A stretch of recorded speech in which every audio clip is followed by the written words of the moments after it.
Hi guys, Gian here. Today pag-usapan natin ang Rincon Gen 2 Smart Ring na marami nagsasabi na best smart ring sa market ngayon. Unang-una, sobrang gaan at slim niya, gawa sa titanium alloy, pero only 2 to 3 grams lang ang bigat.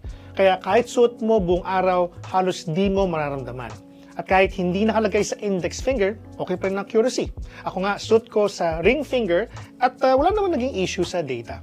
Pagdating sa features, kompleto. Meron itong heart rate, HRV, SpO2, body temp, stress monitoring, and even sleep apnea detection. Plus ang haba ng battery life, 10 to 12 days per charge. Tapos may charging case na kasama na kaya mag-charge ng ring up to 15 to 20 times bago pa maubos. That's super convenient, lalo na kung lagi kang nasa labas or mahilig mag-travel. Pinaka-astig dito is yung app niya, ang daming insights, sleep analysis, stress level, activity score, pati historical data para makita mo ang progress mo over time. Kung ikukumpara sa ibang mga brands like Oura Ring or Ultrahuman, lamang si Rincon. Mas magaan, mas mahaba ang battery life, at walang monthly subscription fee. Isang bayad lang, tapos na.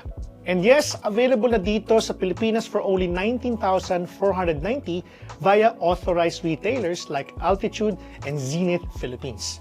For the complete list, you can check out the link in the description. For its comfort, features, and price, solid talaga siya as the best smart ring right now.